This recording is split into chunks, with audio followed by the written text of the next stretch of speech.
here to this place, in this beautiful city, with beautiful people that is working hard to change the paradigm. It's not easy to take the challenge and the task of changing things.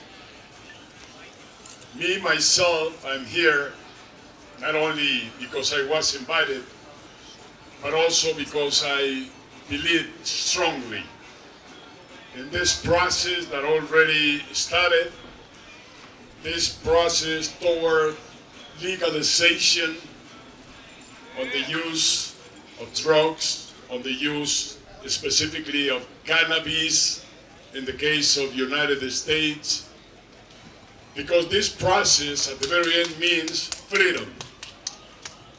We, all human beings, were created free to take free decisions. Even the founding fathers of this nation taught us long ago that governments and states do not have the right to get within our conscience, to intervene in our behavior, which are things that only belong to us, and not things that distinguish the humankind from any other species. To be free with the responsibility. This movement in the West Coast of the United States, it's again showing the leadership, showing the initiative, showing the vision of people and now governments that are moving ahead towards the full joy of freedom.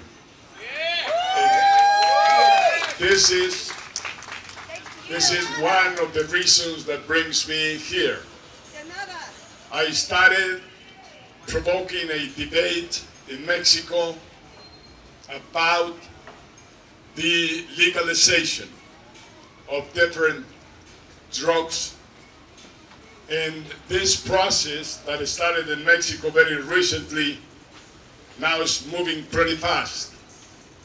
Pretty soon there will be initiatives, bills presented to Federal Congress, bills presented to Mexico City Congress, and I am sure in the short term we will see things happening the way they have happened in the case of Uruguay very recently, in the case of Holland long time ago, in the case of Portugal 12 years ago, where they legalized all drugs, and the end result has been the response of free, responsible people, and consumption has decreased by 25% in those 25 years.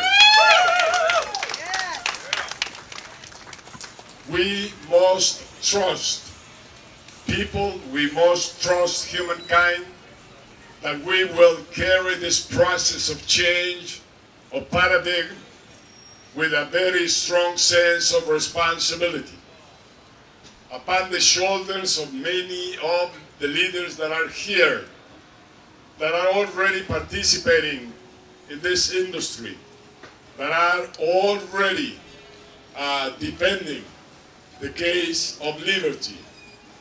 All of those who are sacrificing many times time, sacrificing even being pressed by authorities, because there is a belief, a deep belief, that this change will be good for humankind. Part of the reason I'm here is my dear Mexico. It makes me very sad to see every day 40 kids from 15 to 25-year-olds being killed because they are participating on this war on drugs, on that war on crime.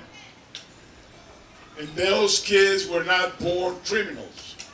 They do not have criminality on their genes, and yet they're being killed. 80,000 of those kids died in the last 6 years. Those kids need this change.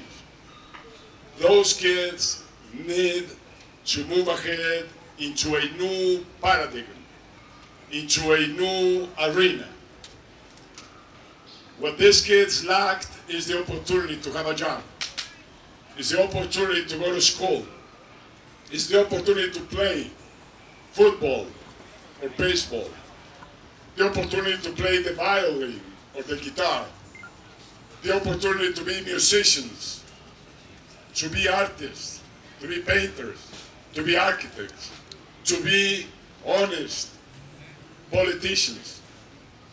So that's the alternative that we're going to look for. And that's the alternative of losing those kids that we want to leave behind. Mexico does not deserve this situation. Mexico just happens to be in between the drug consumed in the north and the drug produced in the south. Mexico is not a significant consumer. Mexico is not a significant producer. And yet we're holding this war. They say to protect kids and families here. I believe that to protect kids and family, the best thing is to legalize. I believe that prohibitions don't work. They have never worked. Not even in paradise with the prohibited apple that Adam and Eve went for. I believe in freedom. I believe in responsibility. And this is why I'm here. I'm not only now in the debate in Mexico, I'm an activist. And I want to go to Colorado. And I want to travel to Uruguay and support the people that is making the change there.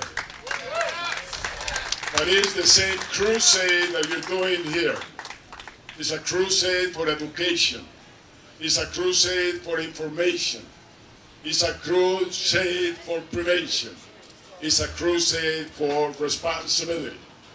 That's exactly what I just saw in this couple of hours that I've been going around with you here in these different presentations.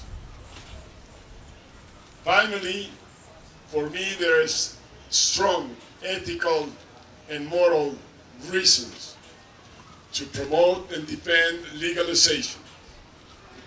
Because, according to God, we all were created free.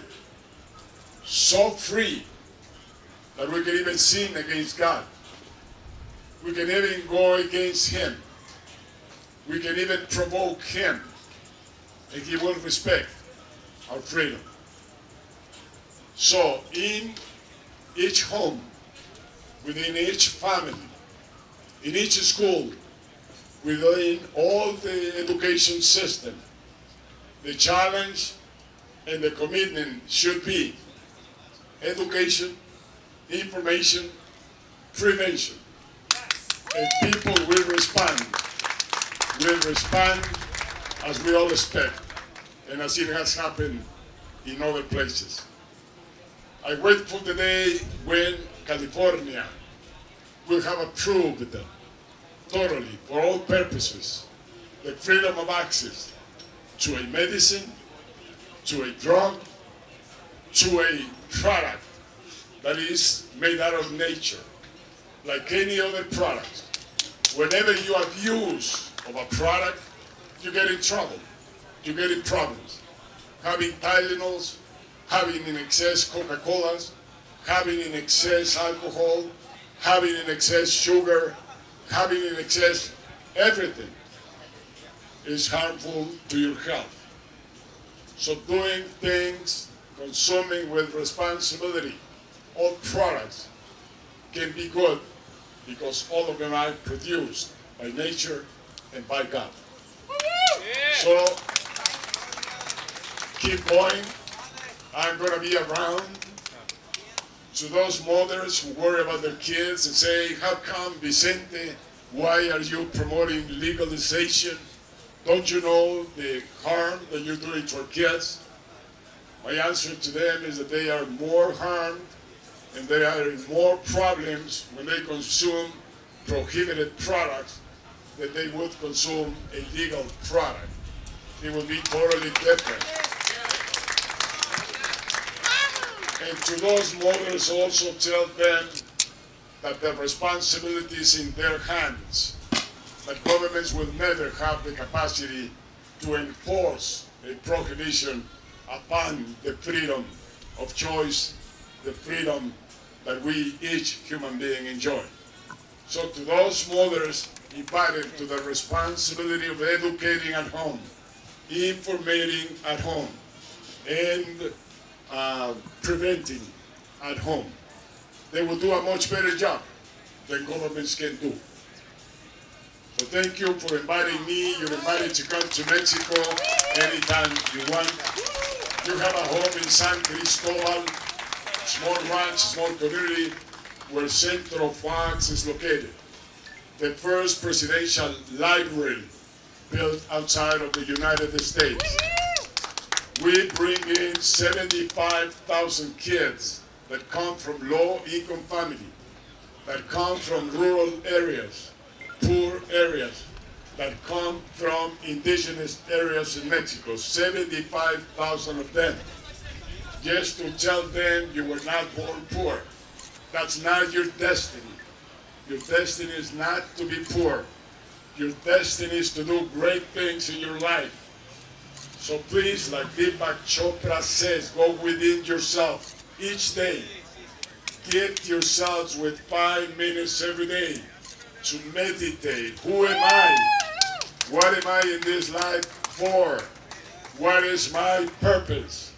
Because if we don't do that, we go through life in mediocrity. When we have the capacity, as I said, to do great, great things. Thank you very much, and we wait for you at your home in Mexico. Bye-bye. Of course, we don't have cannabis there. Not yet. Not even for medical purposes. Forbidden. Prohibited.